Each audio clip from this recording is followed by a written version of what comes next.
আমাদের জীবনের দুঃখ, কষ্ট, স্ট্রাগল এগুলো পার্মানেন্ট নয়। তাহলে মুমিনরা, বিশ্বাসীরা আমরা কি পরীক্ষা, বিপদ আপদে ভয় পাই? হ্যাঁ, বিপদ দেখলে ভয় লাগে? আপনাদের ভয় লাগে? হ্যাঁ, না, মুমিনরা বিপদে ভয় পায় না, তারা হতাশ হয় না, সুবহানাল্লাহ, তারা নিরাশ হয় না।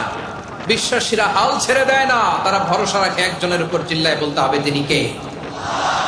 কারণ মুমিন জানে the grief isn't permanent, the test isn't permanent, the struggle in our life isn't permanent. আমাদের জীবনের দুঃখ, কষ্ট, স্ট্রাগল এগুলো পার্মানেন্ট নয়।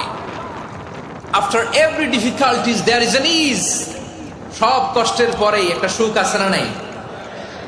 রব্বুল আলামিন বলেন ফা ইন্না মাআল উসরি ইউসরা, ইন্না মাআল উসরি ইউসরা। ভয় পেও না, চিন্তা করো না, কষ্টের সাথেই আমি রেখে দিয়েছি স্বস্তি। সুবহানাল্লাহ বলেন। মুমিন জীবনে বিপদ যত বেশি, কষ্ট যত বেশি, তার সামনে সফলতা তার চেয়েও বেশি, ঠিক কিনা বলেন? কারণ বিশ্বাসীরা জানে রাত্রি